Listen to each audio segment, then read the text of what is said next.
क्या अब मणिपुर में ऑल इज वेल है? क्या अब मणिपुर हिंसा मुक्त हो चुका है?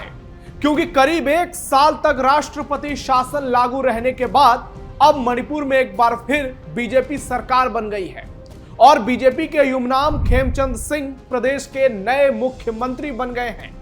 वहीं कुकी समाज से आने वाले विधायक नेपचा किपगेन और नागा समुदाय के विधायक एल डिखो को मणिपुर का डिप्टी सीएम बनाया गया है। पिछले 2 सालों में हिंसा, अविश्वास और टूटते सामाजिक ताने बाने की पहचान बनने के बाद 12 महीनों के बाद लंबे राष्ट्रपति शासन के बाद मणिपुर की सियासत में एक नई पारी की शुरुआत की गई है और बीजेपी ने सत्ता की बागडोर एक बार फिर अपने हाथों में ली है।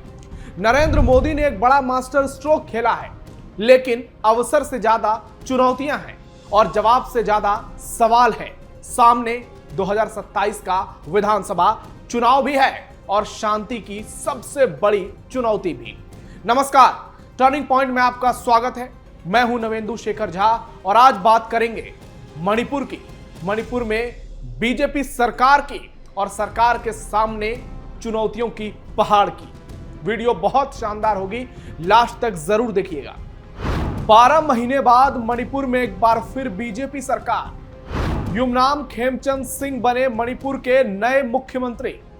मैतेई, कुकी और नागा 2027 से पहले बीजेपी का बड़ा प्रयोग। युमनाम खेमचंद सिंह पर ही मोदी ने क्यों लगाया दांव?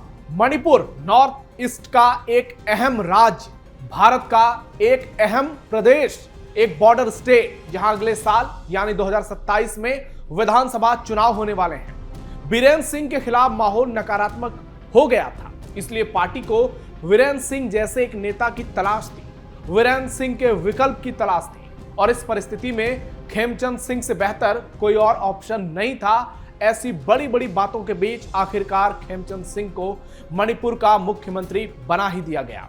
बता दें कि खेमचंद सिंह 2 बार से विधायक हैं।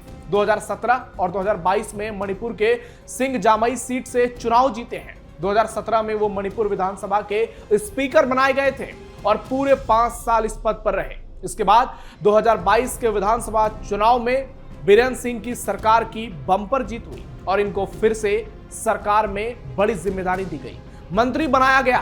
ग्रामीण विकास, पंचायती राज, नगर प्रशासन, आवास विकास और शिक्षा जैसे अहम मंत्रालय की जिम्मेदारी सौंपी गई। खेमचंद सिंह को मणिपुर की राजनीति में एक अनुभवी नेता के तौर पर जाना पहचाना जाता है।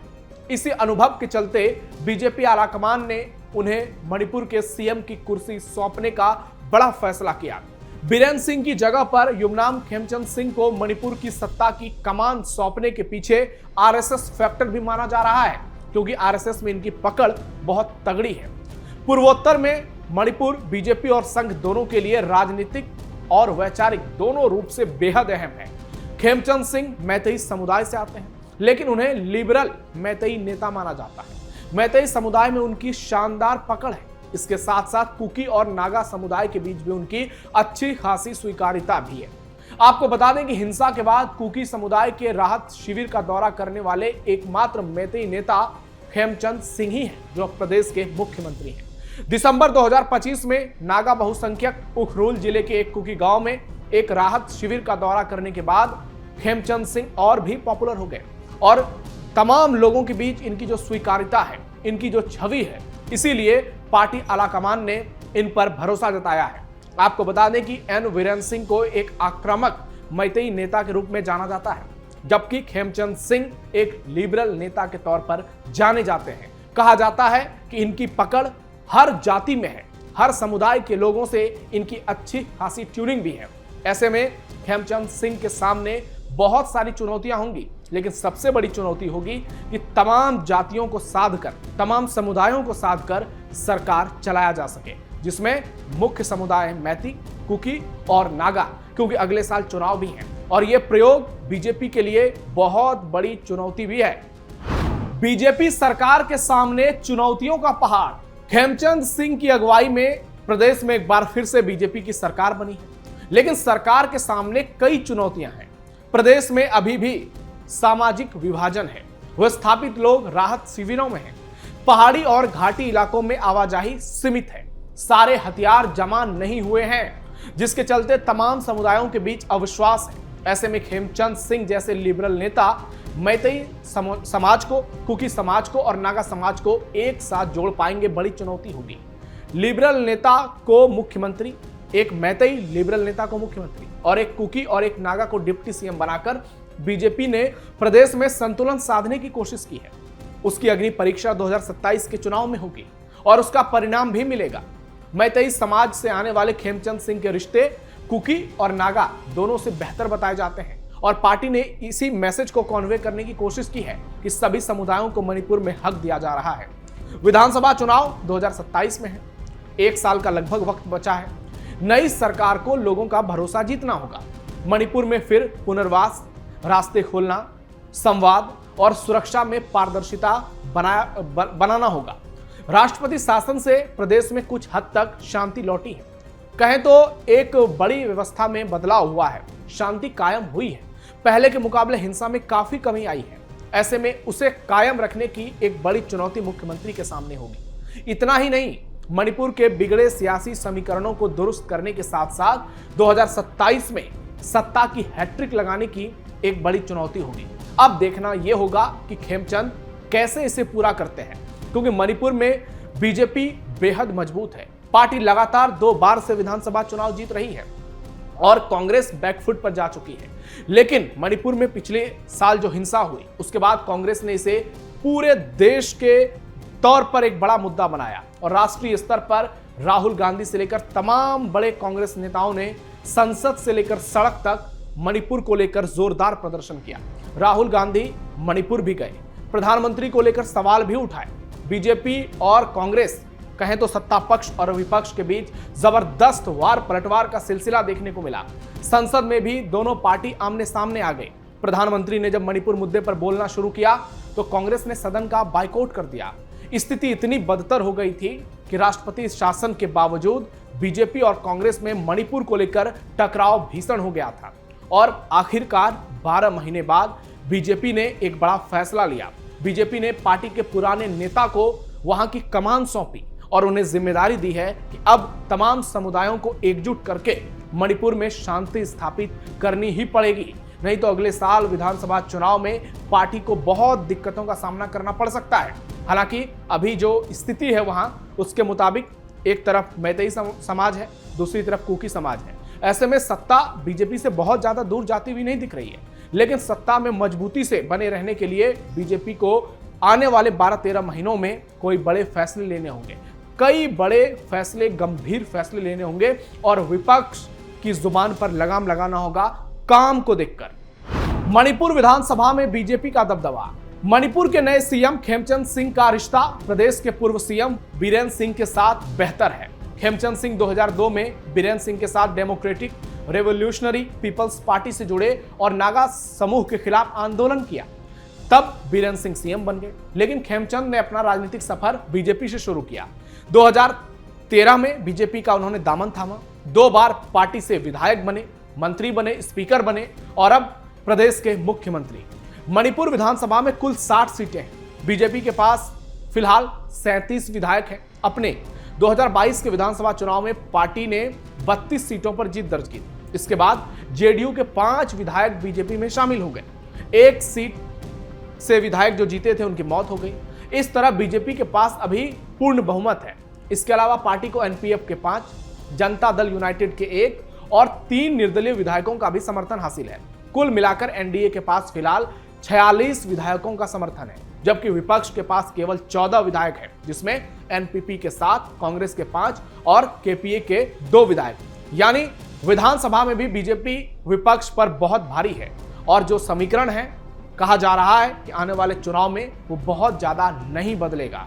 मैतेई एक पक्ष होकर वोटिंग कर सकते हैं, कुकीज एक पक्षी होकर वोटिंग कर सकते हैं। ऐसे में देखना यह होगा क्या वहां पर कोई ध्रुवीकरण की कोशिश की जाती है कांग्रेस की ओर से भी और बीजेपी की ओर से भी। ऐसे में चुनाव बेहद दिलचस्प होगा और इस चुनाव पर हर किसी की नजर टिकी होगी। भारत के तमाम राज्यों की, तमाम बड़े नेताओं की और नॉर्थ ईस्ट भारत के लिए इतना अहम है, ऊपर से मणिपुर, म्यांमार को लेकर। ऐसे में मणिपुर का आगामी चुनाव न सिर्फ बीजेपी के लिए एक अग्नि परीक्षा है, बल्कि विपक्ष के दावों के लिए भी एक बड़ी परीक्षा साबित होगा और यहां पता चलेगा कि मणिपुर में विपक्ष कितना मजबूत है। मणिपुर में क्यों लगाया गया था राष्ट्रपति शासन? मणिपुर में मैतेई और कुकी समुदाय के बीच की जातीय हिंसा ने पूरे देश को सुलगा दिया था, लेकिन जब महिलाओं को सरेआम निर्वस्त्र करके सड़कों पर घुमाया गया तो पूरे देश के सब्र का बांध टूट गया। लेकिन इस दौरान हुई हिंसा में सैकड़ों लोग मारे गए, हजारों बेघर हुए। कुकी समुदाय ने शुरू से ही तत्कालीन वीरेंद्र सिंह सरकार पर पक्षपात करने का आरोप लगाया, जिसके बाद विपक्ष ने देश भर में प्रदर्शन किया। राहुल गांधी हमलावर हो गए और बीजेपी भी धीरे धीरे वीरेंद्र सिंह को लेकर असहज हो गई। पार्टी में वीरेंद्र सिंह को लेकर असंतोष बढ़ता गया। बीजेपी के कई विधायक वीरेंद्र सिंह को पार्टी में राजनीतिक बोझ के तौर पर देखने लगे और 1.5 दर्जन विधायकों ने अक्टूबर 2024 में पीएम मोदी को पत्र लिखकर वीरेंद्र सिंह को सीएम पद से हटाने की मांग की। फिर 9 फरवरी 2025 को वीरेंद्र सिंह को सीएम पद से इस्तीफा देना पड़ा और 13 फरवरी 2025 को मणिपुर में राष्ट्रपति शासन लगा दिया गया।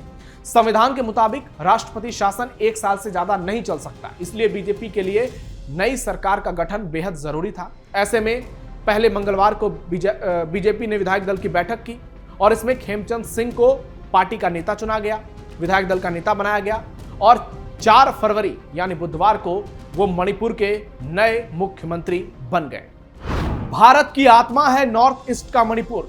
मणिपुर हर लिहाज से बीजेपी और देश दोनों के लिए अहम है, क्योंकि मणिपुर एक बॉर्डर स्टेट है। इसके साथ साथ नॉर्थ ईस्ट की रीढ़ भी है, जहां विकास और सुरक्षा को अलग अलग नहीं देखा जा सकता।